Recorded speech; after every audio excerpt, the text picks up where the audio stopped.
Bonjour, mesdames et messieurs, ici Diane Gagnon. Bienvenue à Porteur d'espoir. Cette semaine, on a un bon panel, comme vous pouvez le constater.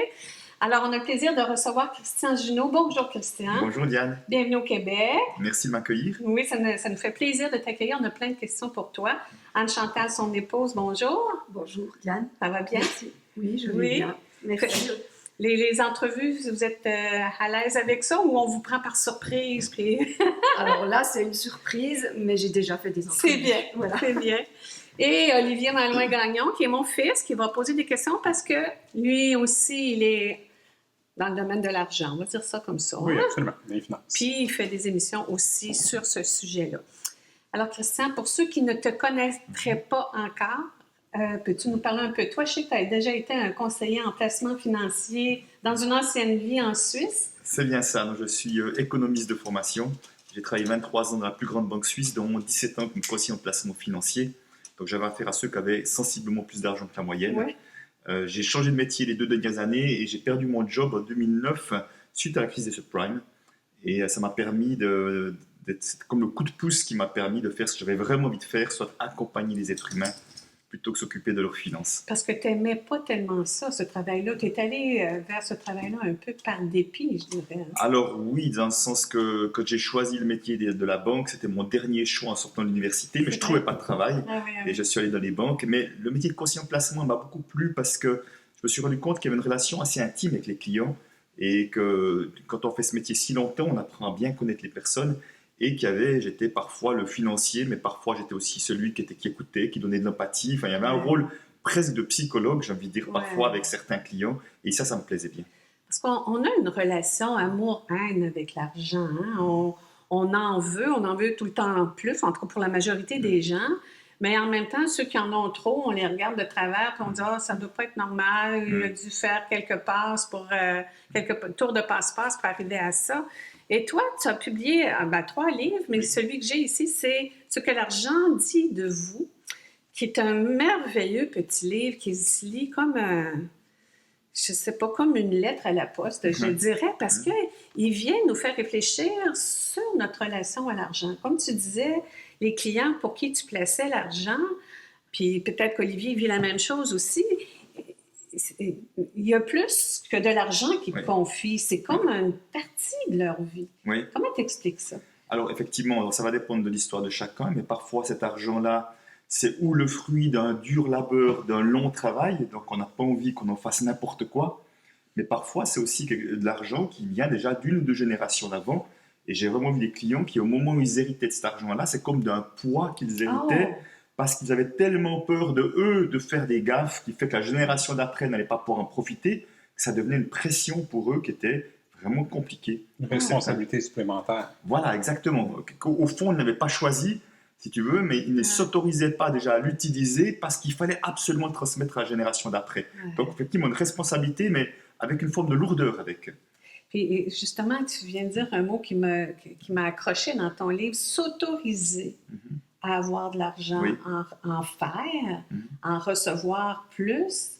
Comment ça se fait qu'on ne s'autorise pas ça? Tu parles de croyances probablement reliées à la culture, à la famille, au conflit de loyauté et tout ça. J'aimerais ça que tu nous en donnes un aperçu. Oui, dans la notion de s'autoriser, ça parle de la notion de mérite. Ah oui. Est-ce que je mérite?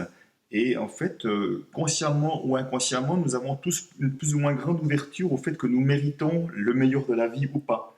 Ça parle beaucoup de notre estime de nous-mêmes, mais ça parle également de notre histoire de famille, de ce qu'on a dit de nous également comme enfants, parce que j'entends tellement souvent des personnes ou qui ont eu un autre qui était un préféré peut-être, ou qui on a dit « Oui, mais toi, tu ne vas pas arriver à grand-chose dans la vie », et malheureusement, on l'a cru. Ouais. Et après, ça va se vérifier, ou en tout cas, on va faire en sorte que ça va se concrétiser dans la vie, que je ne mérite pas grand-chose. Donc, il y a vraiment beaucoup de choses qui se jouent là derrière.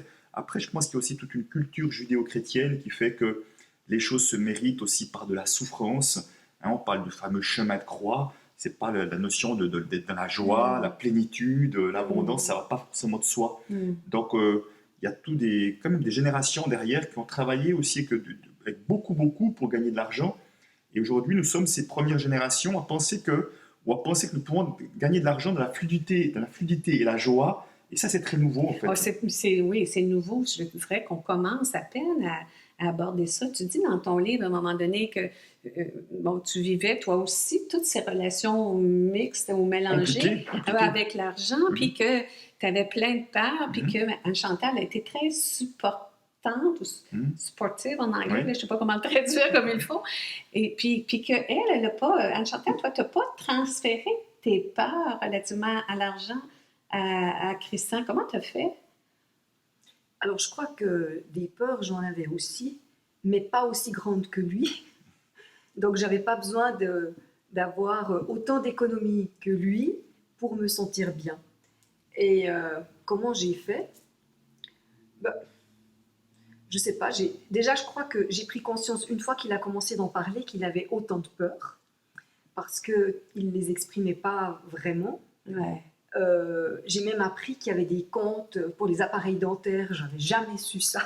Appareil dentaire potentiel de mes enfants. Potentiel. J'avais Il des m'a réserves. jamais partagé ça. Ah, Mais- c'est vrai, oui. Mais par contre, c'est vrai que quand il disait ah, il n'y a plus d'argent sur le compte, je dis tu m'amènes des comptes, et je voyais qu'il y avait de l'argent sur plein de comptes. Parce que forcément, ils vidaient notre compte courant pour faire des réserves. Et là, je disais non, mais regarde tout ce qu'il y a, c'est pas. Et moi, ça me suffisait de savoir. J'avais pas besoin de savoir qu'il y avait des réserves pour la voiture, pour les impôts, pour les assurances maladie, pour savoir qu'il y avait une petite réserve, ça me suffisait. Donc, je restais détendue avec ça, effectivement. C'est le profil de l'écureuil, ça. Voilà, c'est le profil de l'écureuil, absolument. Tu veux faire des provisions au cas où, on ne sait jamais. Parce que tu parles justement dans ce livre-là des 4 grands profils, puis Oui. l'écureuil en est un, celui qui a peur de manquer, probablement, qui fait des réserves, qui enцile. Et... Voilà, donc qui est-ce Qui en perd. qui va, Oui. voilà, qui va utiliser l'argent pour compenser quelque chose qui n'est pas suffisamment habité à l'intérieur. En général, Oh. des grands classiques, Attends, c'est... répète ça, là. Oui, c'est-à-dire des grands classiques, c'est les gens pensent que l'argent, c'est la sécurité Oui, ou la liberté. oui. Moi, c'était la sécurité. Donc, en fait, si j'ai projeté sur l'argent ma sécurité, c'est parce que j'étais très insécure intérieurement. Et cette insécurité fait que j'essayais de la compenser par quelque chose à l'extérieur. Donc, j'essayais d'accumuler de l'argent. Et malgré mes provisions, je restais insécure, je restais avec mes peurs. Donc, je me dis, il faut en avoir un peu plus, et il faut en avoir encore un peu plus. Et c'était une course sans fin. Parce qu'en fait, l'erreur, en tout cas, ou le mauvais chemin, c'est d'essayer de chercher quelque chose à l'extérieur pour compenser ce qui manque à l'intérieur. Ça ne marche jamais. Même des millionnaires et des multimillionnaires ont peur de manquer. J'en ai vu plein. Incroyable. Donc, en fait, ce manque de sécurité intérieure, qui était en lien avec un manque d'estime de soi, de confiance en moi, même d'amour de moi, j'avais à m'en occuper. C'est de moi à moi que ça se passait. Ouais. L'argent n'avait rien à voir. Ouais. Mais aussi longtemps que j'avais fait un amalgame entre argent et sécurité, je courais après l'argent alors qu'en fait, je courais après ma sécurité. Puis parfois, on va utiliser l'argent aussi pour se récompenser. Tu sais, il nous arrive quelque chose d'agréable. On se dit, on se paie un cadeau. Hein? D'ailleurs, le titre de mon second livre, c'était toi qui l'avais trouvé, c'était « À moi de moi » parce que j'étais très généreuse envers moi au niveau des cadeaux. Mais en même temps, c'était pas nécessairement sain parce qu'il y avait une espèce de déséquilibre, un peu comme tu l'expliques, qui allait compenser par l'extérieur ce que je me donnais peut-être pas à l'intérieur. C'est ça que tu dis? Alors oui, c'est-à-dire que dans ce genre d'achat dont tu parles, moi je vois souvent deux choses, en tout cas ça c'est mon expérience, c'est qu'on peut acheter parfois quand on est dans le mal-être, comme pour compenser un mal-être, on va essayer de trouver des choses à l'extérieur qui ça ne marche pas du tout. Non. Ou effectivement, comme pour se récompenser, se dire « Ah ouais, là je mérite, j'ai vraiment fait un truc super ». Et j'ai comme une envie de matérialiser cette satisfaction par un achat. Et je l'ai vu aussi, je me vois parfois là-dedans aussi, et c'est pas forcément utile en fait, mais ouais, c'est pas grave, mais c'est juste au moment où je l'observe et je le vois, je peux commencer à prendre ce pas de recul, se dire est-ce vraiment utile et nécessaire? Oui. Avant que vous arriviez, on avait une conversation, Olivier et moi, puis j'avançais la possibilité que souvent, comme enfant, quel que soit notre âge, on n'ose pas avoir des revenus nettement supérieurs à ceux de nos parents. Est-ce que je me trompe quand je dis ça, ou parfois c'est l'inverse? Oui. Alors, en tout cas, ça fait partie des pièges potentiels.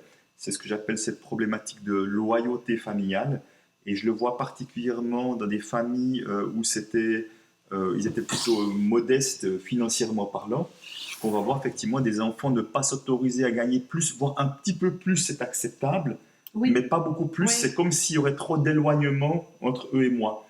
Et là, à un moment donné, c'est ce que j'appelle les plafonds de verre. Tu n'imagines pas, je pense que la plupart des êtres humains avons des plafonds de verre, des limitations qu'on se donne, tant en termes de revenus potentiels qu'on peut gagner, de fortune qu'on peut accumuler, voire même de succès, de réussite et de Ça succès. vient d'où, ces plafonds de verre-là?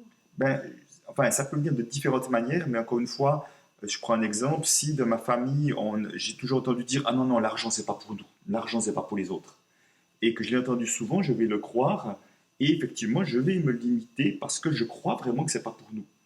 Si, par exemple, j'ai entendu dans ma famille, les riches sont des malhonnêtes, les riches Ouais, sont des profiteurs, ouais. les riches gagnent de l'argent sur le dos des autres, et que dans ma perception, parce que c'est très personnel tout ça, si dans ma perception, avoir 20 000, 50 000, par exemple, c'est déjà de la richesse, je vais me saboter parce qu'au moment où j'arriverai à ce niveau-là, inconsciemment, j'ai peur de passer pour un profiteur, un malhonnête, Oh! donc je vais me saboter pour ne pas arriver à ce niveau-là.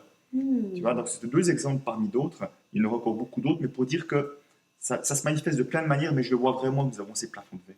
C'est quoi le message sain qu'on peut donner à notre enfant, notre jeune enfant par rapport à l'argent pour qu'on évite de tomber dans ce type de piège-là? Oui.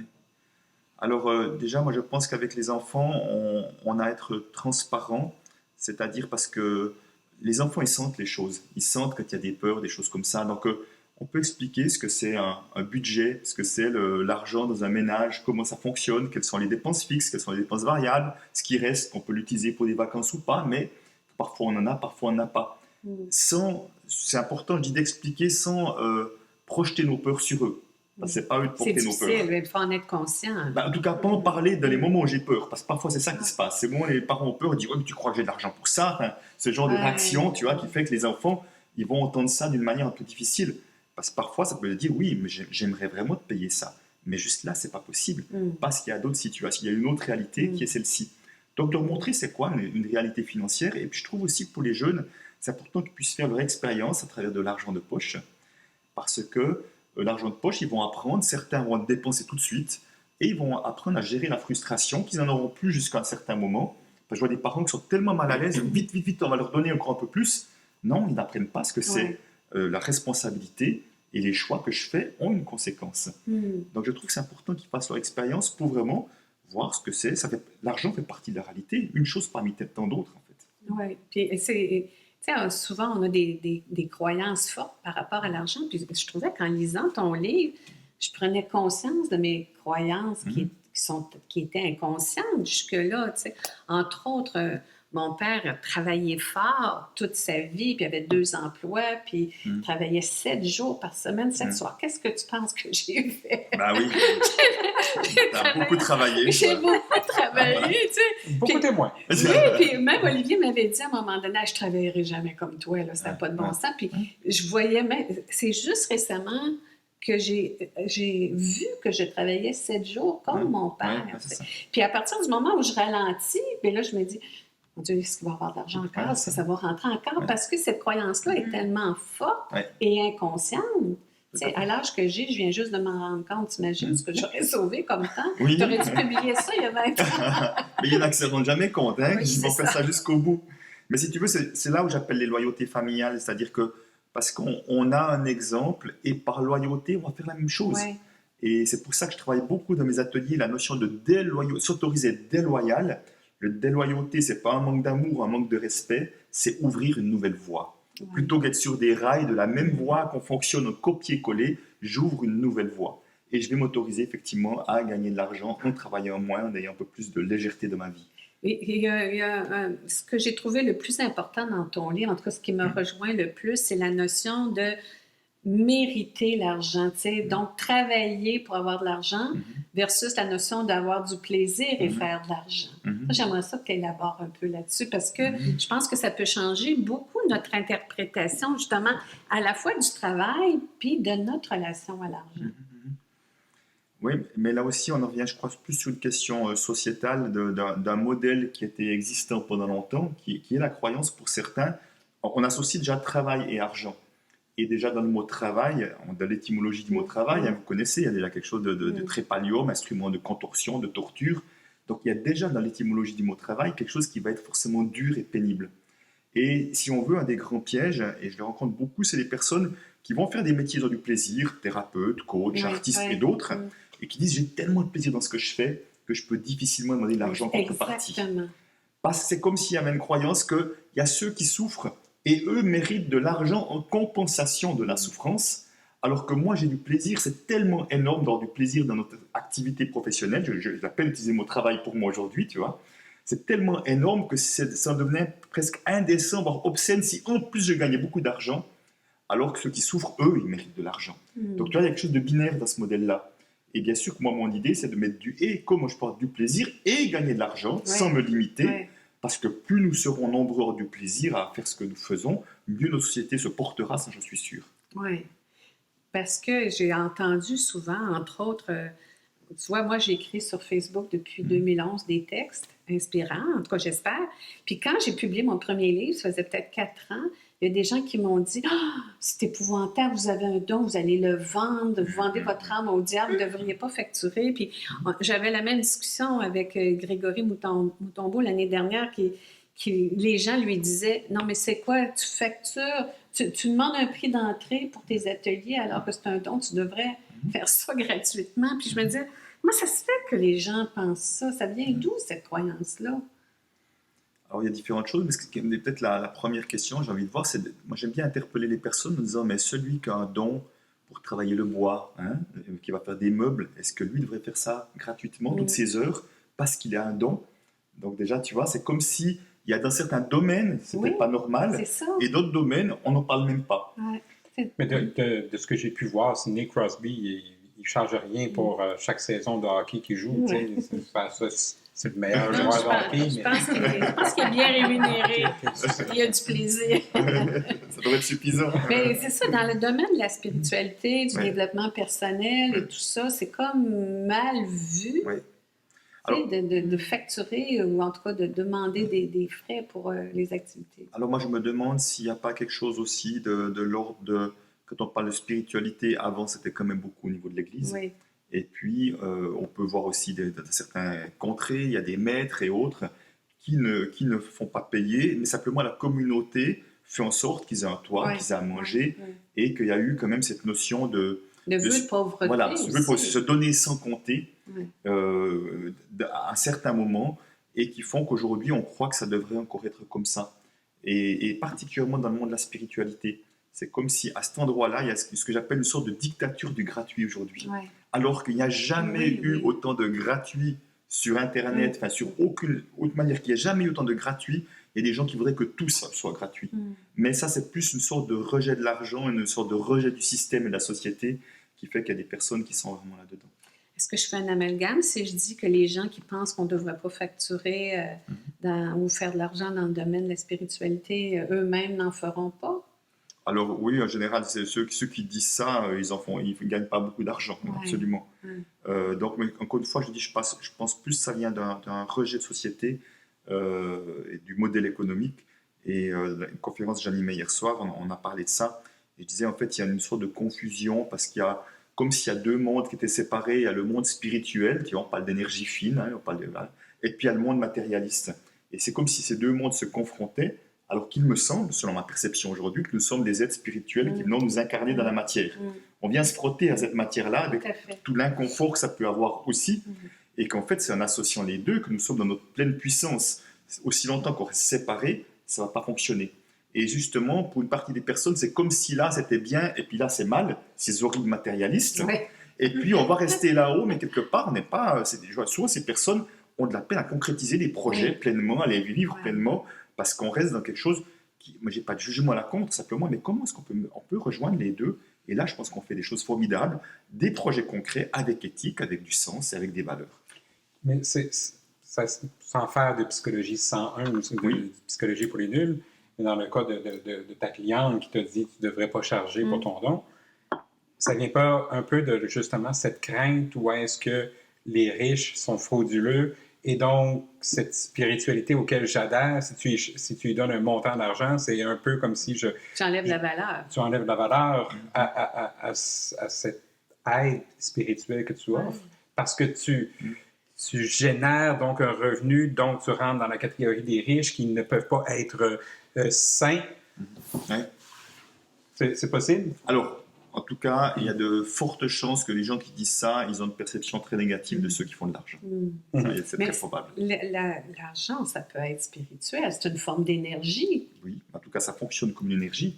De la même manière que l'amour circule, l'argent peut circuler. Pour moi, fonctionne comme une énergie, absolument. Mais il ne faut pas être au service de l'argent, il faut que l'argent soit à notre service. Et il faut comprendre cette base-là pour commencer à avoir une relation saine avec l'argent. Alors, absolument, je te rejoins alors pleinement, Olivier, dans le sens que là où il y a effectivement des situations, en tout cas moi, qui viennent un petit peu me chicaner à l'intérieur, c'est que quand je vois effectivement, entre autres dans des grandes entreprises, des multinationales, et j'ai vécu ça à la banque, dans les dernières années, c'était évident, où on fait tout pour l'argent. C'est-à-dire qu'on ne cherche pas à servir le client au mieux, et la conséquence, c'est qu'on gagne de l'argent, c'est comment on peut gagner plus d'argent avec nos clients.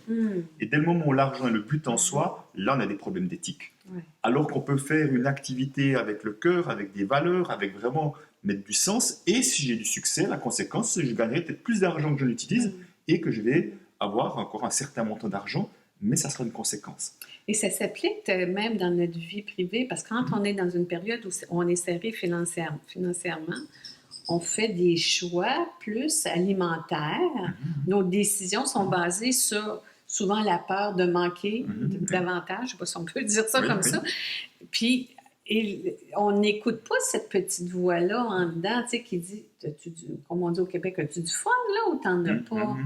Puis on dit, ben, j'ai pas le choix, je dois faire ce travail-là ou prendre ce mandat-là ou aller dans cette voie-là parce qu'il faut que je mange, il faut que je vive, il faut que je paie mes dettes. Ouais. Et là, ça vient travailler des croyances. D'ailleurs, Anne Chantal est entre autres spécialisée à soutenir les personnes à trouver, enfin, je ne sais pas comment dis-le avec tes mots, peut-être mieux que moi. Parce que ça parle de Moi, ça aussi. j'accompagne les personnes pour qu'elles aillent toucher, moi, ce que j'appelle son essence, son diamant intérieur, et qu'elles puissent le rayonner. Oh, wow. Et on en revient au don, parce que j'ai vraiment cette croyance que si chacun utilise son don pour contribuer à notre société, à l'humanité, et bien que tout le monde se portera mieux et ira mieux.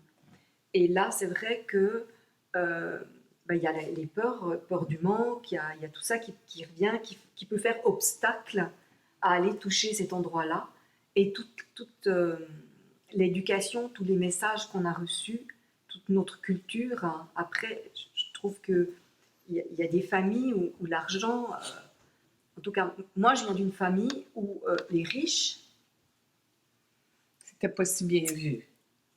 On ne mettait pas des mots dessus. On mettait des mimiques. Et c'est encore pire.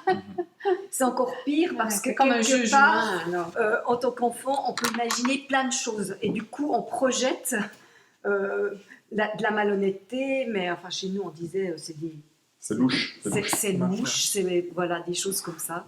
Et ça, c'est des freins. C'est vraiment des freins. Et moi, dans mon... Ça fait pas très longtemps que je travaille comme indépendante. Un des freins que j'ai eu à faire, c'est la visibilité. Parce que moi, je viens d'une famille où on se fait petit, on se cache, et comme ça, c'est chouette. Comme ça, on est en sécurité. Sauf que quand on veut travailler sur le web, quand on a une entreprise et qu'on veut faire de la publicité, il faut oser se montrer, se rendre visible. Oui. Et j'ai vraiment dû travailler là-dessus. Cette timidité-là, Voilà. à être vue, finalement. Exactement. Donc, par rapport Le à danger à être vu. Oui. C'était dangereux. Oui. Ouais. Et ça, je me rends compte beaucoup des ateliers sur beaucoup la peur d'être visible, la peur d'oser se montrer. Ah oui, c'est énorme. Pourquoi? Parce que, encore une fois, suivant l'éducation, mais souvent, c'est aussi la peur du jugement derrière. Plus je suis visible, plus je peux être critiqué. Ouais. Si je suis dans mon coin, personne ne va me critiquer, on ne me voit pas. Et donc, ça fait beaucoup partie de ça. Et par rapport à ce que tu disais, effectivement, ce qui est dramatique, c'est le nombre de personnes qui pensent qu'ils sont prisonniers d'une situation dans laquelle ils n'ont pas le choix. Ouais. Et je l'ai pensé pendant des années à la banque, je ne me plaisais plus. J'étais dans une prison dorée parce que bien payée. Et souvent, les personnes vont chercher des excuses à l'extérieur. Des excuses traditionnelles, c'est dire « Ah ben non, je ne peux pas, j'ai des enfants à charge. » Déjà, le mot « à charge » n'est pas très sympathique pour nos enfants. Moi, j'ai fait 3 charges. et si tu veux... Avec moi, quand même. Voilà, nous avons fait 3 charges, effectivement. Mais simplement, ce que je veux dire par là, c'est que des fois, je dis à la personne « Ah bon, ils ont quel âge tes enfants? 6 ans, 8 ans, 10 ans ?» Donc, s'ils étudient jusqu'à 24 ans, tu en as encore pour 16 ans, sans sursis. Ça va être long. Aussi longtemps que je pense, je suis coincé parce que mes enfants sont là. Je dis, si 100% des gens qui ont des enfants sans rester coincé dans un emploi de salarié, c'est une loi de la vie. Mais ce n'est pas le cas. Dès le moment où certains osent devenir entrepreneurs, osent se lancer avec des enfants, c'est possible. Et j'aurais dit exactement la même chose. Simplement, tant que je vois la raison à l'extérieur, je ne vois pas que ce qui manque, c'est à l'intérieur. Et moi, ce qui manquait, c'est du courage. Ah oui. C'est du courage. C'est à m'occuper du manque de courage, du manque d'estime de moi, encore une fois, qui fait que je mettais une excuse à l'extérieur. C'était là le problème, ce n'était pas l'extérieur. Ouais. Oui, vas-y. Oui, et moi je trouve pour les enfants, je peux dire à mes clients parfois, mais est-ce que c'est vraiment cet exemple-là que tu as envie de donner à tes enfants? Ah, c'est bon. Ouais. Et là, j'ai 100% du cas, il dit ah ben non. Ouais, non, c'est autre chose. Mais hein. très clairement, très clairement. C'est très profond aussi, toutes ces notions-là de croyance, tu sais, d'avoir envie d'en avoir plus. Puis, des fois, je me disais, qu'est-ce qui explique qu'à un moment donné, on peut vivre dans l'abondance, avoir plein de choses, puis pas avoir un sou dans le compte en banque. Puis, en même temps, de vivre des périodes d'abondance qui sont suivies par des creux assez dramatiques. Puis, les fluctuations, est-ce qu'ils viennent de nos croyances? Oui. Mais est-ce que nos croyances fluctuent à ce point-là? Alors, ce n'est pas les croyances qui fluctuent, mais je prends un exemple. Moi, je viens d'une famille, déjà, entre autres, où du côté masculin, il y a des hommes, tous les hommes qui sont mis à leur compte ont fait faillite. Ah. Donc, je suis le premier qui vient derrière, je suis le premier à le voir et le premier à le traiter. Je ne suis pas meilleur qu'eux, je suis le premier à le voir. Ça m'a permis d'en faire quelque chose. Mais ce que je veux dire par là, c'est que je vois que dans cette famille, c'est comme si dès le moment où il y avait du succès, il y avait un prix à payer. Et c'est un fonctionnement qui se transmet inconsciemment, j'ai envie de dire. Et c'est pour ça qu'on va voir à un moment donné, je prends un exemple, on sait qu'aujourd'hui, que la plupart des personnes qui gagnent des gros montants à la loterie n'en ont plus dans les 2 années qui suivent. La très grande majorité des personnes. Mais ça leur brûle les doigts, c'est quoi? Oui, moi l'exemple, ça ne vient pas de moi, mais quelqu'un disait, ça me parlait beaucoup, il disait c'est comme si à l'intérieur de nous, on avait un récipient qui est ce que nous sommes en capacité de recevoir. Ouais. Et quand je dis recevoir, ça peut être de l'argent, ça peut être aussi des compliments, des mots positifs. Ouais, l'amour. Voilà, de l'amour, exactement. Et que si on commence à mettre de l'eau dans mon récipient, une fois que le récipient est plein, eh ben, l'eau va déborder de partout. Et en fait, si je reçois quelque chose de plus grand que je suis en capacité de recevoir, à un moment donné, si je n'ai pas la capacité d'augmenter mon récipient, je vais inconsciemment attirer des situations où me faire rouler par des autres, ou moi-même gaspiller mon argent, qui fait que l'argent va foutre le camp. Et parfois, on peut avoir du succès qui est au-delà de ce qu'on pense qui est possible et qu'on mérite, ou que ça peut même inconsciemment, encore une fois, faire peur. Et le meilleur moyen de ne pas avoir peur, effectivement, c'est de redevenir un peu plus modeste. Okay. Ces personnes-là, souvent, ils ont tendance à croire qu'ils ne l'ont pas tant mérité. C'est un gros montant et au moment où ils réalisent qu'ils ne l'ont pas tant mérité, ils achètent de l'amour en donnant des cadeaux plus gros que leur propre moyen et leur propre capacité. C'est ce que j'appelle acheter l'amour, en fait. Hein. On peut acheter l'amour en faisant des cadeaux, en payant des tournées, et ça ne marche pas du tout. On voit bien que l'amour ne s'achète pas. Tu donnes des conférences au moment où on enregistre, on fait une ce soir, tu donnes un atelier, on va en reparler à la fin de l'émission, ce week-end à Drummondville. Puis tu dis dans ton livre, on ne parle pas tant d'argent que ça dans mes ateliers sur notre rapport à l'argent. J'aimerais ça t'entendre là-dessus.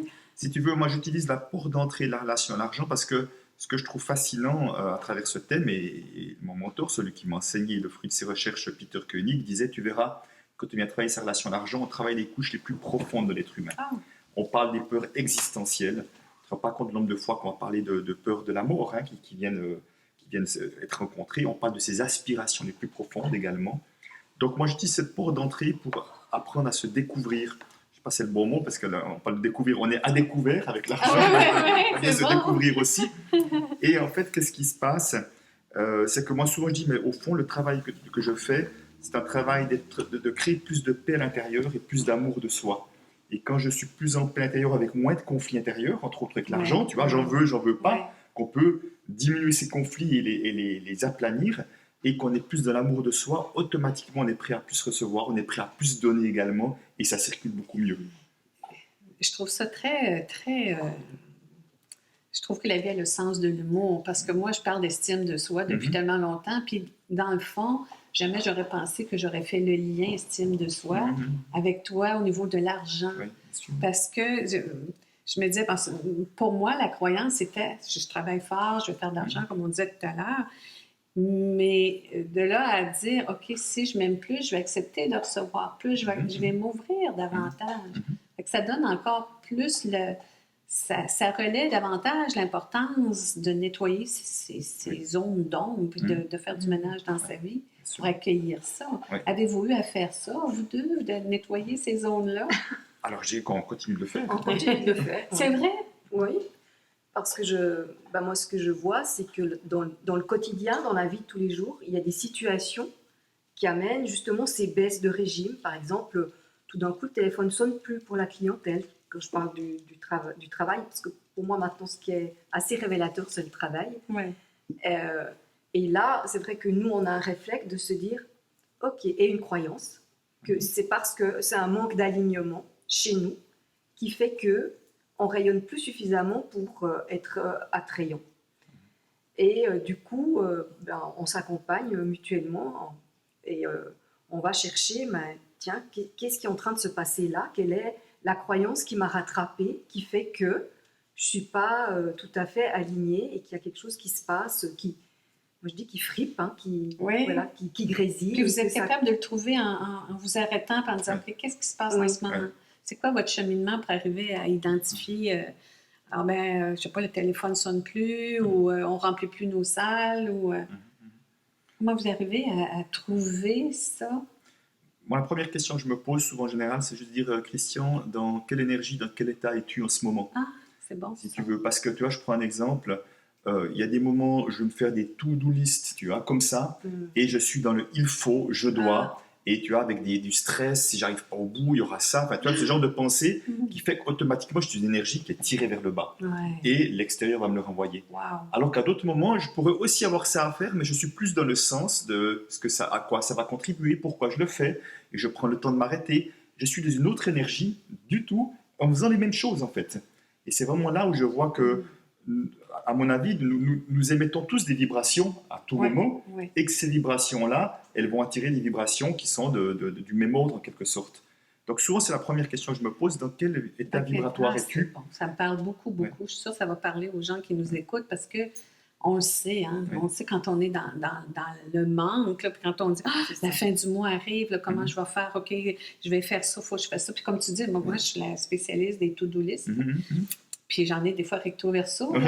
Puis je me dis, non, mais un jour, je n'aurai plus de liste. Mais tu sais, quand j'arrive à la fin, je m'en mets d'autres. Là. Tu sais, c'est comme je pense que c'est une insécurité, tu sais, de dire, plus je vais faire, plus je vais avoir. Dans le fond, tout ce à quoi on aspire, c'est être. Alors peut-être bien que si la to-do list était vide, ça pourrait faire peur à certains. Ça peut exister. Mais surtout, ce que j'ai envie de dire, j'ai beau me donner l'étiquette d'expert de la relation à l'argent, c'est pas qu'il n'y a plus de peur, j'étais bourré de peur. C'est pas qu'il n'y a plus de peur. Simplement, la grosse différence aujourd'hui, c'est quand les peurs arrivent encore, je les repère et je les traite. Parce que le plus grand danger, ou je dirais la plus grosse erreur, c'est de vouloir agir à partir de la peur. Quand la peur est mon moteur, tu peux imaginer la qualité des actions que je vais mettre en place. Vite, vite, vite, il faut faire quelque chose. Alors que là, j'essaie de respirer un bon coup, de voir ce qu'il y a derrière la peur, de calmer, et là, je dis, OK, quelle serait la première action à mettre en place à partir d'un endroit qui est déjà plus apaisé. C'était quoi la plus grande découverte que vous diriez que vous avez faite par rapport à votre relation à l'argent? Au niveau du couple ou individuellement? Les deux, peut-être, oui. Tu veux commencer? J'ai pas la réponse comme ça, du tac au tac. Alors moi, ma plus grande découverte, je n'ai parlé tout à l'heure, c'est le jour où j'ai entendu Peter Koenig pour la première fois. Ça m'a paru tout à coup évident que depuis des dizaines d'années, j'avais projeté ma sécurité sur l'argent. Autrement dit, j'avais associé argent et sécurité et que toutes mes actions avec l'argent étaient basées sur cette croyance que ma sécurité dépend de mon niveau d'économie, d'épargne. Ouais, moi, je pense que c'est les plafonds de verre qui m'ont le plus marqué. J'avais vraiment un plafond de verre. J'en ai parlé tout à l'heure au niveau de la visibilité, mais aussi au niveau de la quantité d'argent que je peux avoir, en fait. Ça, c'est que tu t'autorises à que je m'autorise, oui. Bon, j'étais aussi la sécurité, mais encore beaucoup plus l'indépendance. Et c'est vrai que si j'ai mis autant de temps à devenir entrepreneur, parce qu'avant, j'avais un métier, j'étais enseignante. Ah, c'est vrai? Donc, le salaire, ça ne se discute pas, il tombe à la fin du mois. Enfin, j'avais mis tout en place pour que l'argent, je n'aie pas à m'en occuper. Ah, c'est bon, ça. Et en devenant entrepreneur, ça veut dire que j'ai vraiment lâché ce lien entre mon indépendance et l'argent. Je lui disais toujours, si ça va pas entre nous, moi, je peux partir quand je veux. Bon, ça fait 42 ans que nous sommes ensemble, ça va, hein, pour l'instant. Mais j'avais vraiment projeté cette indépendance sur l'argent, et tu le dis, hein, c'est que les femmes qui projettent ça. Autonomie. je disais. L'autonomie, c'est ça. Ah, Que les oui, femmes. oui. Autonomie, argent, ce sont que Oui. les femmes. Les hommes disent jamais l'argent, c'est l'autonomie. Et moi, j'avais vraiment projeté ça dessus. Mais c'était une forme de sécurité que tu te Bien donnais sûr. aussi. Ça rejoint un peu celle de Christian. Oui, mais c'était pas au même endroit, Ouais. parce que j'avais pas peur de manquer. Enfin, moi, j'ai une espèce de confiance que, oui, ça va peut-être être difficile, mais j'aurai toujours pour vivre. Ça, c'est une confiance que j'ai à l'intérieur de moi. J'ai travaillé avec une congrégation religieuse de la région il y a quelques années, puis le leitmotiv des sœurs, c'était « Dieu va y pourvoir ». Fait que quand il manquait quelque chose, ils disaient « Dieu va y pourvoir ». Est-ce que c'était pas la pensée magique pour eux, parce que je pense que pour elles, parce que c'était une grande foi en la vie, mais on rêve tous, ou en tout cas près, je sais pas toi, là, mais de gagner à la loterie, puis que les choses soient simples. On dit, bon, OK, quand j'aurai un certain montant, souvent, on parle en termes de millions, là. Après ça, je vais pouvoir relaxer, je vais pouvoir me reposer, je vais pouvoir déposer mon fardeau, Puis on a une espèce de pensée magique qu'un jour, tout va s'arranger comme ça. Tu dois rencontrer ça souvent. Alors, j'ai la chance parce que c'est quelque chose d'unique, de pouvoir travailler avec les grands gagnants de l'euro-million en France, donc ceux qui sont vraiment qui gagnent des gros montants. Il y a une grosse différence. J'ai appris hier avec stupeur qu'au Québec, ceux qui gagnent, leurs photos sont affichées et leur nom, alors que là-bas, c'est resté secret. Ah, c'est bon. Et donc, ça fait, je dis malheureusement pour ceux qui ont leurs photos, parce que je pense que ça change leur vie, et pas forcément bien quand tout à coup, vous êtes vu par tout le monde comme celui qui a été le chanceux et qui était jalousé par beaucoup. Mais simplement, ce que j'ai vu avec ces gens-là, parce que ce sont souvent des gens de milieu modeste et tout, c'est qu'en fait, au moment où ils reçoivent un gros montant, c'est impossible d'être préparé à ça, même émotionnellement. Et qu'en fait, ils reçoivent, c'est une source de stress énorme. C'est une prise de tête complète avec parce que là, quand la question se pose, à qui j'en parle pas, et la peur de faire des erreurs parce qu'ils ne sont pas du tout habitués à gérer de l'argent, justement, ils ne savent pas ce que c'est, donc peur de faire des erreurs, de se faire rouler, etc. Donc, au fond, c'est pas si confortable que ça, et dès le moment où très peu de personnes le savent, ils ont gagné, ils ne sont pas libres de faire ce qu'ils veulent, puisque s'ils commencent à s'acheter une belle maison, les gens vont se dire, c'est bizarre, il est ouvrier, il achète une belle maison. Donc, tu vois, ils sont comme coincés de leur situation. Et c'est Ils ne sont pas plus libres. Ah non, ils sont parfois même moins libres, parce que justement, ils ont de l'argent, mais du fait qu'ils ne veulent pas que ça se sache, ils ne peuvent pas en faire ce qu'ils veulent. Donc, c'était assez fascinant et passionnant de pouvoir travailler et discuter avec ces gens-là, de voir leur quotidien, à quoi ça ressemblait, parce que ce n'est pas du tout le fantasme que la plupart des gens se font. Et comme je disais, si aux États-Unis, ils estiment que c'est au moins 80% des gens qui n'ont plus rien rapidement, la plupart d'entre nous, on se dit « Ouais, non, nous, on va être plus malin qu'eux. On va être plus malin qu'eux. » Mais c'est déjà une forme d'arrogance parce qu'on se dit pourquoi on serait plus malin qu'eux. Peut-être qu'on le sera, mais peut-être bien que non. Mais j'avais une discussion récemment avec une amie qui disait, qui a pris sa retraite, puis qui faisait des calculs et tout ça. J'ai dit, mais ça te prend combien pour être confortable à ta retraite? Elle n'a jamais voulu me répondre. Puis pourtant, on est très, très proches. Tu sais, je sais tout de sa vie privée, elle sait tout de ma vie privée. Mais ah non, je dis pas ça, mon salaire. Non, mais même si tu ne me dis pas ton salaire, combien ça te prend, toi, pour être à l'aise à la retraite? Ah non, je ne parle pas de ça. Puis là, j'étais étonnée, puis je me disais, je lui ai demandé, j'ai dit, pourquoi tu n'en parles pas? Elle dit, je ne veux pas que ça crée de jalousie. On est encore là, tu sais, l'argent crée de la jalousie. C'est une des peurs, en tout cas. Dans mes conférences, je propose à un moment donné aux personnes de dire, écoutez, vous allez vous tourner vers votre voisin, vous allez dire combien vous gagnez. Alors, je peux te dire, ça jette un grand froid. Il y a un grand moment de silence, les gens me regardent avec des yeux comme ça, il ne va quand même pas oser faire ça. Et à un moment, les gens se lâchent à 2, à 3, ils parlent de leur salaire. Et ce qui est fascinant, je l'ai fait des dizaines de fois, systématiquement, l'énergie de la salle monte. Il y a des sourires partout, les gens ont des sourires, au bout d'un moment, ils discutent, ça rigole beaucoup. C'est comme si ça faisait du bien, un coup de lâcher ce truc-là. C'est vraiment quelque chose qui s'ouvre, de le faire et de voir. Et je leur dis, mais vous savez, ce ne sont que des chiffres. Dire combien je gagne, ce ne sont que des chiffres. Vous n'êtes pas votre situation financière. Ça ne dit rien du cœur que vous avez, de l'amour que vous portez, de la chaleur humaine que vous avez. Ça ne dit rien de ça. Mais tu vois, il y a tellement de choses derrière et c'est fascinant de voir que l'énergie monte dans la salle. Mais c'est comme un des derniers grands tabous, Oui. parler d'argent. Oui. Tu sais. Oui. Ça vient de quoi? Encore de notre culture judéo-chrétienne? Ou... La jeune génération, elle est même moins gênée de parler de sexe et de leur relation la précédente nôtre aussi, avec des inconnus Ouais. que de combien ils gagnent. Oui, absolument. Et je dis ça souvent en m'amusant, en disant, mais je crois que vous auriez plus de facilité de parler de votre fantasme sexuel que de votre niveau de compte en banque. Hein. Et ça paraît fascinant parce qu'encore une fois, ce ne sont que des chiffres, donc ça montre bien qu'on y met plein d'autres choses derrière. Parce qu'autrement, on en parlerait tout à fait ouvertement. Je suis peut-être freudien, encore une fois, mais est-ce que ça vient de l'enfance ou est-ce que les parents ne partagent pas ce type d'informations-là à l'enfant même? Alors, déjà, il n'y a pas beaucoup de partage qui se font effectivement entre les parents et les enfants, ça c'est la première chose. Et tu n'imagines pas le nombre de personnes que j'entends qui disaient, mais enfant, on entendait surtout, non, on ne dit rien aux autres, on ne montre pas aux autres. Mais j'ai entendu des situations de dingue où des gens faisaient, je prends un exemple, faisaient croire qu'ils partaient en vacances, mais en fait ils fermaient les volets, puis vivaient dans la nuit pendant 2 semaines, parce qu'ils voulaient faire croire à l'extérieur qu'ils partaient en vacances. Donc des choses, tu vois, où l'extérieur, le regard des autres est tellement important qu'on va des fois jouer à ceux qui ont de l'argent, alors qu'ils disaient on mangeait des bouts de pain secs à la maison, mais à l'extérieur on faisait croire que. Donc il y a ça dans un sens, et il y a tous les autres, surtout pas qu'on sache, ça pourrait créer de la jalousie, on pourrait nous voir autrement. Donc on colle beaucoup de choses sur ce qu'on imagine. Si tu veux, je dis souvent la plus grande prison que nous avons, c'est la peur du regard des autres. Mais à ce moment-là, j'ai l'impression que l'ego est le véhicule préféré de l'argent. Alors, Oui. il s'identifie à l'argent, il s'évalue par rapport à l'argent qu'il a, qu'il gagne, qu'il offre, qu'il donne. Tout à fait, très clairement. Il a un droit d'avoir un chiffre. Ouais.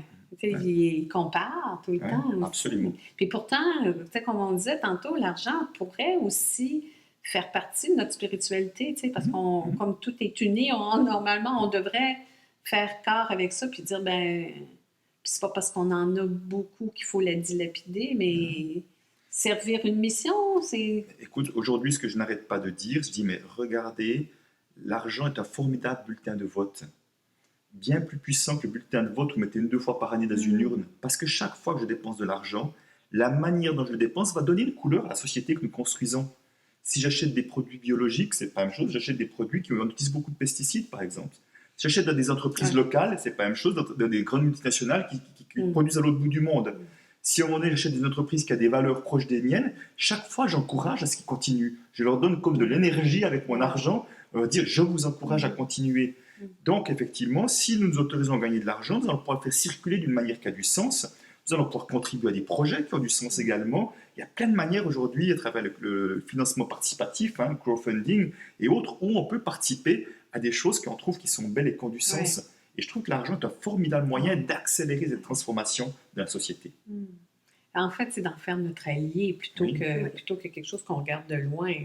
J'adore ça, en fait. Faut qu'il serve aussi d'implication sociale à dire, voici ce que la société veut. Plus les gens vont acheter des véhicules électriques, plus il va y avoir une demande électrique, donc plus il va y avoir des constructeurs qui vont s'impliquer là-dedans, et moins on va avoir de pétrole. Donc, on va inverser certaines roues avec ce mouvement-là. Certaines roues. Oui, c'est bon. Je me fais moi-même des... Petit auto-joke. Mais c'est ça, c'est-à-dire plutôt que d'attendre s'ils viennent de l'extérieur, nous pouvons, chacun avec nos moyens, chacun à notre manière, être une source d'impulsion de ce changement-là que nous désirons. Au lieu de voir l'argent comme étant quelque chose de sale, oups, attends, on va revenir à nous. Au lieu d'avoir l'argent comme étant un ennemi, si on pouvait le faire fructifier au même titre que, pas l'identifier à l'amour nécessairement, mais y mettre de l'amour dedans, dans le sens de le rendre utile, de le rendre plus facile à recevoir, aussi peut-être plus agréable à donner. Quand tu as décidé d'écrire là-dessus, de faire des conférences là-dessus, ta mission par rapport à l'argent, c'était quoi? Ou c'est encore quoi? Oui. Alors, je dirais ma mission globale, c'est vraiment de créer plus de paix et d'amour dans le monde. Et simplement, étonnamment, justement, ce véhicule, en tout cas cette relation à l'argent, le permet, je trouve, magnifiquement. Mais après, au niveau sociétal, je dis souvent, moi, ma première activité, c'est faire prendre conscience aux personnes que tout le monde a une relation à l'argent, parce que je pense que au moins 95 à 98% des gens n'en ont pas conscience. Deux, que notre relation à l'argent influence beaucoup plus notre vie que nous l'imaginons, raison de plus de s'y intéresser, et de remettre l'argent à sa juste place. Je trouve que l'argent prend beaucoup trop de place dans la société, parce que justement, on y colle des choses dessus que n'est pas l'argent. Donc remettre l'argent à sa juste place, c'est de voir, comme tu le disais, oui, l'argent est une conséquence, et effectivement, on va se consacrer sur ce qu'on aime faire, sur nos talents, sur nos dons, et la conséquence, c'est que peut-être qu'il y aura de l'argent et que je vais pouvoir l'utiliser, le faire circuler. Donc remettre l'argent à sa juste place permettra effectivement à ce qu'on puisse revenir à soi plutôt que donner trop d'importance à l'extérieur. C'est quand même paradoxal, venant de quelqu'un qui parle d'argent partout à travers le monde, de dire qu'il faudrait moins parler d'argent. Mais absolument, absolument, c'est vrai. Mais j'aime beaucoup ton approche parce que, puis quand j'ai invité Olivier à co-animer avec moi, tu sais, j'ai dit, on ne va pas parler d'économie, là, on ne va pas parler de financement, on ne va pas parler de finances, même comme J'avais plein de bonnes questions. Oui, tu les garderas pour un autre invité. Parce que, puis c'est ça je réalisais en discutant avec Oli, c'est que on n'est même pas conscient qu'on a une relation à l'argent. Parce qu'on n'en parle pas. Puis, tu sais, en même temps, on travaille, on est comme ça, métro, boulot, dodo pour la plupart des gens, là. Puis, la paye rentre. Métro, boulot, dodo, facture. Oui, c'est ça. Tu sais, puis, les factures rentrent, puis à la fin du mois, on dit, OK, on paye quoi ce mois-ci? Puis, et en tout cas, pour la plupart des gens, je pense qu'on ne remet même pas en question tout ce fonctionnement-là. Tu sais, moi, j'ai la chance d'avoir été en affaires pratiquement toute ma vie, puis d'avoir du plaisir à aller chercher des nouveaux clients, mais juste pour le plaisir de rencontrer des nouvelles personnes, de faire des nouvelles choses. Puis effectivement, quand je suis dans cette énergie-là, l'argent rentre, c'est facile. Puis dès que je me dis « Oh mon Dieu, ouais, c'est vrai, il y a telle dépense », là, ça fait « instantanément ». Parce que bon, si je me fie à la compréhension de ce que tu as dit tantôt, c'est que là, je change d'état, je vais dans une énergie de peur de manquer, puis ça bloque. Fait que plus j'ai peur de manquer, plus je me bloque. Oui, absolument. C'est fou, hein? Oui, c'est vrai. Et ce qui est paradoxal, c'est quand on commence de manquer, qu'on devrait pouvoir lâcher pour attirer de nouveau, que nos peurs ne font que s'amplifier. Oui, c'est ça. Et c'est ça qui est compliqué, c'est de sortir à ce moment-là de cette énergie de manque, en fait. Et c'est pour ça que souvent, moi, j'essaie de faire en sorte qu'on libère la parole là-dessus, parce que si je prends l'exemple de la peur de manquer, la plupart des personnes qui ont peur de manquer ne manquent pas d'argent. Mais c'est le film que je me fais parce que qui fait que j'ai peur de manquer. Tu disais qu'il y a des millionnaires qui ont peur de manquer. Mais que ce soit moi, que ce soit... Enfin, nous ne sommes pas dans un état, une situation où on ne sait pas ce qu'on va manger demain et après-demain. Ce qui n'empêche pas que nous pouvons avoir peur de manquer à certains moments, même si rationnellement, il n'y a pas de bonne raison pour ça, à l'instant T, dans le moment présent. C'est toujours des projections sur le futur. Simplement, ce que je vois, c'est que qui ose aller dire à ses amis, à ses copains, mais si tu savais ce que j'ai peur de manquer, oh là là, on n'en parle pas. Non. Qui ose aller voir des moments qu'on peut être parfois dépensier compulsif, parce que certains, c'est ce qui leur arrive, ils le gardent ça honteusement. Donc chacun garde ça honteusement pour lui, et qui fait qu'on croit qu'on est chacun unique. Au fond, quand on libère la parole, on se rend compte qu'on est un peu tous les mêmes. Et qu'il n'y a rien de si grave que ça, mais déjà d'en parler, de waouh, ça fait du bien, quoi, je me sens moins seul. C'est quoi la croyance derrière les dépenses compulsives?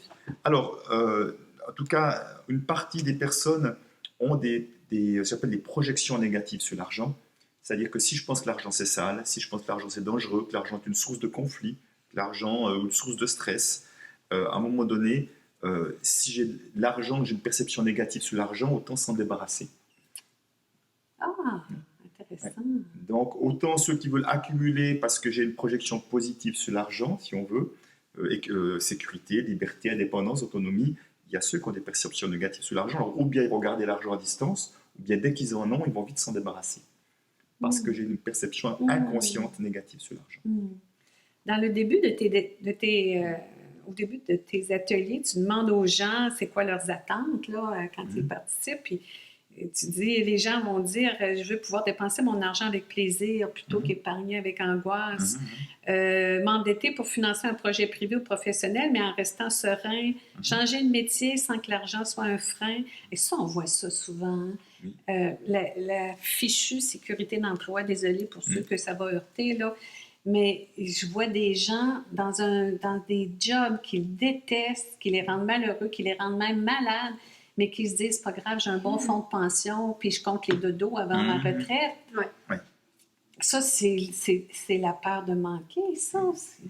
Si tu veux, la sécurité est tellement prioritaire. En fait, ce qui est fou, c'est que les gens qui mettent tellement d'importance sur leur sécurité sont en permanence insécures. Ouais. Tu vois, c'est pas parce que Parce j'ai... qu'ils le voilà. sont pas. Parce qu'ils le sont au fond d'eux-mêmes, ils sont insécures. On va rester dans ce que tu appelles toi un carré de sable qui est assez petit, surtout pas en sortir. Et ils ont toujours la peur d'en sortir ou qu'on va les tirer à l'extérieur du carré de sable. Donc ils restent insécures malgré leurs économies, si on veut. C'est un peu malsain aussi parce qu'ils acceptent d'être malheureux de 30 ans à 65 ans jusqu'au moment de la retraite pour avoir du plaisir de 65 à 85. Ah, puis ils sont Ah, vraiment non, garantis. ça marche pas. Ça non, marche pas. ça. Ça marche pas. Je peux te dire, moi, mon expérience, que j'ai vu mes clients qui gagnaient pourtant beaucoup d'argent et qui comptaient toujours, le jour où c'est à la retraite, ils comptaient de la même manière alors qu'ils en avaient largement plus que 95% des gens, tellement ils avaient des grosses pensions, ils continuaient de compter au franc près ce qu'ils avaient. Ça ne changeait rien du tout. Mais si tu veux, ce que j'ai pu voir, parce que c'est aussi mon expérience, c'est que quand on est dans un emploi où on ne se plaît pas, on se raconte des histoires pour justifier qu'on y reste. Ah, mais je suis comme pas mal payé, puis il y a la sécurité d'emploi, puis il y a ci, puis il y a les enfants à charge. On va se raconter 10 000 histoires pour pas voir la vérité, parce que moi, il m'a fallu longtemps pour la vérité. La vérité, c'est que je n'en pouvais plus de ce métier-là, que j'étais en conflit de valeurs. Mais pourquoi je ne voulais pas le voir? Parce que si je le voyais, j'étais obligé d'agir et de changer. Et ça faisait tellement peur que je préférais pas le voir, mettre un couvercle sur la casserole pour pas sentir que ça puait. Et tu aurais pu tomber malade aussi. Bien sûr, parce que c'est souvent ça. Ben oui, Ouais. absolument. À force de ne pas vouloir voir puis de se forcer à faire quelque chose que les gens n'aiment pas, ils vont tomber malades. Oui, Le absolument. corps va leur parler. Alors parfois, malheureusement pour certains, ils ont besoin effectivement d'un réveil un peu brutal. Enfin, certains donc, vont le prendre comme tel et vont agir, d'autres ne vont pas agir et vont revenir là. Ça appartient à chacun, encore une fois. J'avais comme théorie, ça vaut ce que ça vaut parce que c'est juste la mienne, mais pour avoir accompagné souvent des gens en burn-out de leur emploi, quand ils revenaient dans le même emploi sans rien changer, dans l'année qui suivait, ils tombaient malades Oui. parce qu'ils n'avaient pas fait de changement. Vous avez vu ça aussi? Oui. Ouais. Ce qui fait que les gens ne changent pas, c'est encore toujours cette même peur-là qui prend toute la place puis qui les empêche d'être eux-mêmes, c'est ça. Ouais. C'est d'une tristesse infinie. Hein? Oui, ça demande effectivement, encore une fois d'oser regarder les choses en face. Ouais. Ça demande un peu de courage et ça demande de se faire accompagner aussi. C'est nécessaire. Avoir de l'aide. De ne pas rester seul avec ses Et problèmes. de cesser de se dire que c'est le système qui dysfonctionne, que c'est les autres qui ont tort, et de se dire, bon, elle est où ma responsabilité et qu'est-ce que je fais avec ça? Et ça, c'est un chemin. Tu dis aussi dans ça, ben, les participants parlent de l'endettement, parce qu'il y a encore beaucoup de gens, c'est un peu moins vrai, probablement dans ta génération, parce que évidemment, je suis vieille, t'es jeune, mais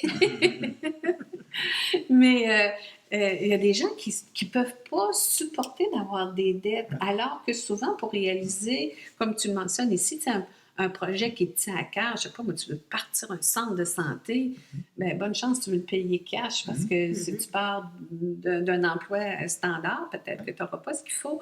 Puis cette peur-là de l'endettement, alors que maintenant, ça fait partie de la vie, vous l'expliquez comment de votre côté? Alors, il y a deux choses. La première, c'est de voir que la dette est quelque chose de neutre.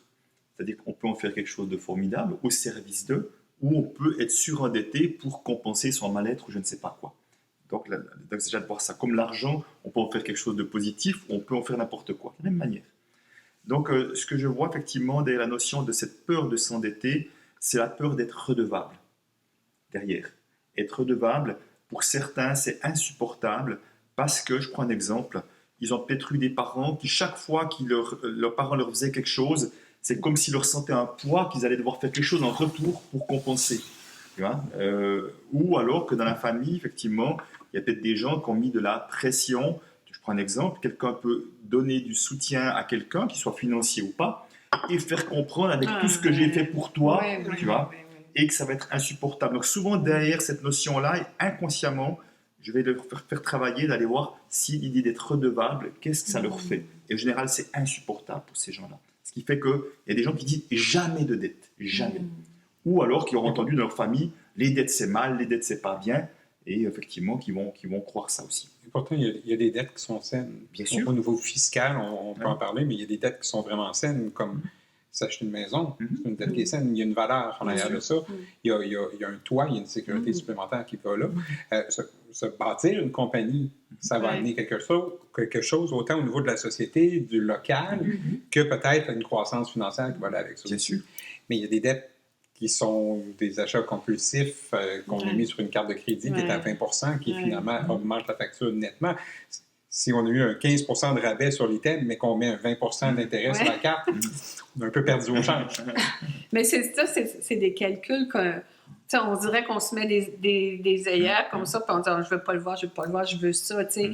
Puis on voit aussi, moi, dans le quartier ici, quand j'avais acheté cette maison-là il y a plusieurs années, j'avais visité beaucoup de maisons, des grosses maisons, mais tu rentres dedans, il n'y a pas de meubles. Il y a un lit à terre, le linge est empilé parce que les gens n'avaient pas les moyens de leurs ambitions. Ouais. Puis je trouvais ça, je me dis, oh mon Dieu, c'est particulier parce que de l'extérieur, si on parlait de l'ego tantôt, de l'image, l'extérieur, c'est beau, mais en dedans, les gens n'arrivent pas, sont serrés comme ça. Puis c'est une forte tendance. Je ne sais pas comment c'est en Suisse. Vous êtes un pays quand même bien nanti ici. Il y a un taux d'endettement des ménages qui dépasse les statistiques habituelles. En tout cas, je dirais qu'en Suisse, je vois qu'on a moins l'endettement sur la carte de crédit que vous avez quand même. Enfin, en tout cas, sur les États-Unis, c'est très encouragé et ça coûte très cher d'ailleurs aussi. Et là, je crois qu'il y a quelque chose de. On est moins endetté en Suisse. Effectivement, c'est quelque chose qui est moins dans les mœurs. Pendant longtemps, on était peu de propriétaires, alors qu'il y a beaucoup plus de propriétaires dans beaucoup d'autres pays. Et l'exemple de la maison, c'est intéressant. Si on devait attendre d'avoir assez d'argent pour s'acheter une maison, la plupart d'entre nous, ou on n'achèterait jamais, ou on achèterait au moment peu d'années avant de mourir, on n'en profiterait pas avec la famille, en tous les cas. Exact, exactement. Donc la dette a vraiment tout son sens à cet endroit-là. L'identification que les gens font à l'argent, j'avais justement un séminaire toute la fin de semaine où on parlait d'identification, puis je me souviens d'avoir eu une discussion avec une amie qui disait, moi, si je fais faillite, je me suicide. Ouais. Et ça arrive. Mais c'est pour dire à quel point on s'identifie à l'argent puis qu'on se définit par rapport à l'argent. Alors qu'il y en a d'autres qui deviennent présidents, tu sais. Non, mais lui, il y en a plus, ouais, c'est ça. Mais oui, parce que là, on en revient encore une fois sur le regard des autres, on le regard de soi, mais le regard des autres aussi, et c'est la peur de l'échec. Combien de fois je vois que les gens, ils vivent ça comme un échec, alors que ce qui peut être perçu comme un échec, si j'apprends de ça que c'est une expérience supplémentaire et que j'en suis plus intelligent et plus expérimenté, comment on peut appeler ça un échec? On voit d'ailleurs qu'aux États-Unis, si tu as fait une faillite, on dit ok, vous avez essayé. Bon, je peux te dire, je ne sais pas comment c'est chez vous, mais en Suisse et en France, c'est plutôt mal vu, quoi. Pas bien. Quoi. Pas bien. Donc c'est comme que les gens ils tirent ça comme un boulet, alors qu'au fond, ils ont essayé au moins. Ils ont pour X raisons, ça n'a pas fonctionné. Et encore une fois, nous ne sommes pas dans notre situation financière. Je me souviens, j'oublie le nom, mais je me souviens d'une personne aux États-Unis qui a fait faillite 7 fois. C'est parti en affaires, puis il a essayé toutes sortes de choses. Et il a toujours fait faillite jusqu'à la 8e fois, où là, il est devenu millionnaire. Savez-vous comment? En donnant des conférences sur comment ne pas faire faillite. C'est vrai, ça. J'ai juste oublié le nom, mais c'était...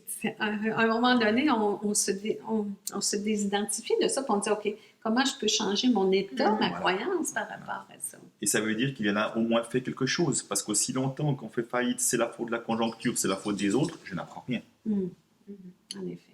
Ça, c'est le thème de mon livre, Tous partenaires de liberté. Oui, d'accord, oui.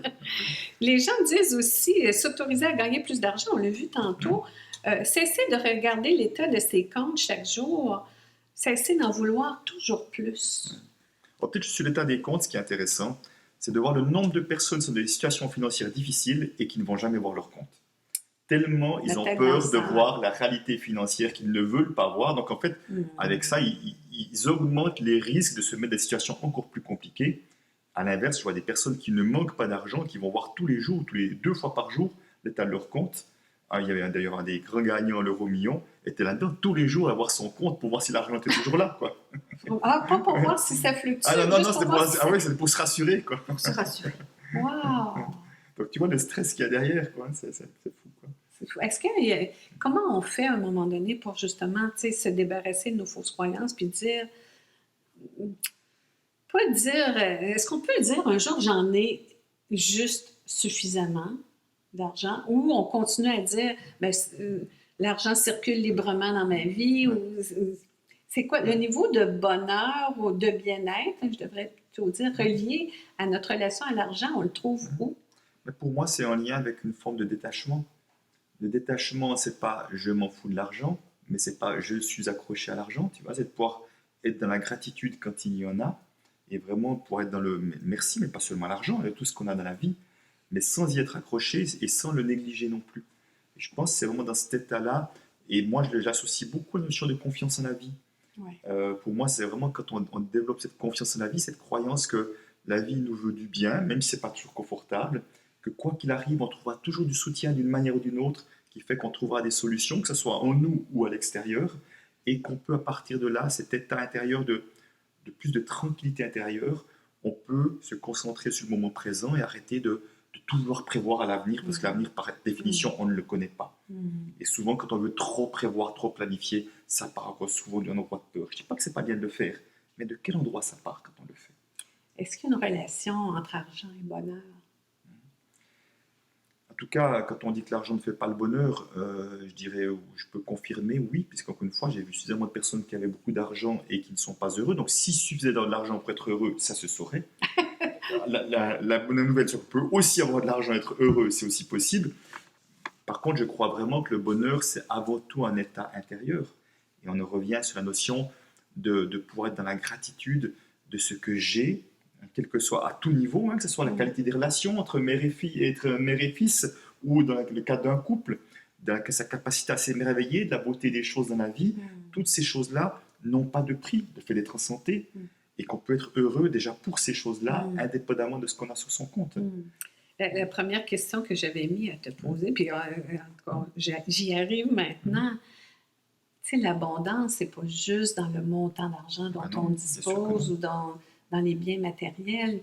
Est-ce que le fait de voir de l'abondance partout, puis même d'avoir un journal de gratitude le soir pour remercier ce qu'on a reçu en abondance de la journée, est-ce que ça a un impact sur notre capacité d'accueil de la richesse financière ou d'accueillir davantage de choses dans notre vie? En tout cas, ça a un impact, oui, sur notre niveau de bien-être et de santé. En tout cas, les études de Tal Ben-Shahar à Harvard le montraient, qu'effectivement, ceux qui mettaient du temps chaque soir à focaliser sur plusieurs choses importantes et positives dans leur vie, ils disaient qu'il y avait une nette différence par rapport à ceux qui ne le faisaient pas. Donc, on peut vraiment voir à quel point, effectivement, ça a un impact. Et c'est vraiment moi ce que je différencie entre l'esprit de manque et l'esprit d'abondance. Je vois vraiment à quel point on peut vite être dans l'un ou dans l'autre. Certains sont beaucoup dans l'esprit de manque, c'est-à-dire que même si on avait la même situation apparente matérielle, certains verraient tout ce qui leur manque, alors que l'autre verrait tout ce qu'ils ont déjà. Donc, c'est pas du tout la même vie, même si apparemment on pourrait avoir l'impression que c'est la même vie. Et tu vois, pour moi, c'est un état d'esprit. On n'est pas que dans l'un et dans l'autre, mais on a une tendance à être plus facilement dans l'un et dans l'autre. Moi qui étais très fort dans l'esprit du manque, plus j'ai réussi à voir tout ce qui est formidable dans ma vie, plus ma vie est formidable, j'ai envie de dire. Et c'est pas une méthode couée, c'est vraiment de prendre du temps. Thomas Dansembourg, qui a fait la préface de mon livre, lui appelait ça « ressasser du bon ». C'est bon ça. Et j'ai trouvé cette une belle expression pour dire oui, on va prendre du temps le soir ou se dire entre nous, waouh, quel bonheur de vivre cette relation de couple avec toi. Peut-être que nous avons de la chance sur plein de choses et vraiment d'apprendre à se le dire et à goûter ces moments-là, à apprécier ces moments. S'il y a une façon de faire en sorte que la prochaine génération ait une relation beaucoup plus saine avec l'argent, quels sont les quelques messages les plus importants à leur transmettre? Déjà d'en parler beaucoup plus ouvertement, déjà de génération en génération, d'apprendre à en parler ouvertement, de partager ce qu'on vit. Ouvertement et positivement, j'imagine. Voilà, mais effectivement, mais juste d'apprendre à mettre des mots, d'arrêter d'en faire des tabous. Mais je pense que les jeunes, ils sont déjà en train de le faire eux-mêmes, c'est qu'ils accordent moins d'importance, beaucoup, je ne dis pas tous, beaucoup accordent moins d'importance à l'argent, ils accordent plus d'importance au sens de la vie, à leur qualité de vie. Et je trouve en tout cas qu'eux, à plein de points de vue, sont en train de nous montrer l'exemple. Donc plutôt, c'est les jeunes qui montrent l'exemple aux plus anciens, je trouve, et ça, je trouve ça très positif. Parce que même la relation au travail a complètement changé pour eux aussi. Et c'est complètement en lien avec ça pour moi. C'est vraiment en lien avec ça. Donc vraiment, apprendre à en parler et de cesser d'en faire un sujet tabou. peut-être enseigner la gratitude aussi. Hein. Je pense Oui. que ça pourrait faire une grosse Oui. différence. Oui. Anne-Chantal, qu'est-ce que la démarche de Christian par rapport à maintenant donner des conférences, des ateliers, se promener un peu partout et parler de l'importance de notre relation à l'argent, qui parle de notre relation à nous, là, si je résume, qu'est-ce que ça... c'était quoi ta plus grande découverte pour toi dans ça? Qu'est-ce que ça a changé dans ta vie? Alors, au départ, quand il est parti comme indépendant, ça a amené beaucoup d'insécurité. Ça, c'est sûr. Du coup, j'ai dit, écoute, moi, je te laisse vivre ton truc, mais je vais travailler à 100% pour prendre soin, moi, de mon insécurité. Et puis maintenant, je dirais qu'il y a un grand changement depuis que j'ai arrêté mon métier de salarié. Et je pense que le fait que lui, il s'éclatait dans son travail, qu'il voyageait, qu'il rencontrait plein de personnes intéressantes, que j'avais régulièrement aussi l'occasion de les rencontrer, mais pas autant que lui, a été, à un moment donné, j'étais jalouse. Oui, je confirme. Vraiment. J'étais jalouse. Moi, je travaillais beaucoup. J'avais des responsabilités pédagogiques là où je travaillais dans l'institution. Je travaillais avec des enfants en difficulté. Okay. Et j'en pouvais plus. Enfin, j'avais l'impression que moi, j'apportais que des problèmes à la maison, que des difficultés. J'étais devenue très critique. Et ça, je pense que c'est vraiment un signe que ça ne va plus dans le job où on est quand on commence de ne plus que voir ce qui ne va pas. Ouais. Et ben, la chance que j'ai, c'est qu'il m'a aidé à passer ce cap. Et maintenant, ben, moi, je suis pleine de gratitude. Hier, dans la voiture, j'étais dans la voiture, je disais, oh, tu te rends compte la vie qu'on a, regarde, on est au Québec. Les paysages sont magnifiques. On va voir des gens inspirants. On est entouré de personnes inspirantes. Moi, ça m'a apporté ça. Oui. Parce qu'il a ouvert le chemin et puis ça m'a permis, moi, après, de m'engager dans le même chemin et d'utiliser tout ce que j'avais appris, parce que toutes ces formations, on les a faites ensemble depuis le début, depuis avant l'an 2000, en fait. Et voilà, je les utilisais dans le cadre d'enseignement, parce que dans l'enseignement spécialisé, ça demande d'avoir beaucoup de ressources. Et en même temps, j'étais frustrée parce que je voyais à quel point il y a des choses que je connaissais que je ne pouvais pas utiliser. Donc moi, il m'a ouvert la voie et puis je m'y suis engouffrée. J'ai mis du temps, beau, hein? mais avec beaucoup de plaisir maintenant. Les accompagnements que tu offres maintenant, est-ce que tu en offres ici au Québec? Alors, je fais des accompagnements en ligne. Donc, en ligne, oui, alors, en ligne par rapport aux difficultés que les gens amènent. Et puis, j'ai un programme pour les personnes qui veulent se réorienter professionnellement. C'est bon. Avec la première étape, c'est d'aller toucher ce que je disais là, nos profondes aspirations. Oui. Hein, on a une amie, elle parle de graines. Alors, je ne sais pas ce que ça veut dire au Québec. Parce non, c'est pas la même chose. C'est ça. Alors, voilà. Tout le monde a dit au Québec, t'en parles pas. De notre essence, dans le sens où souvent, on a peut-être, je vais dire, l'essence d'un pommier.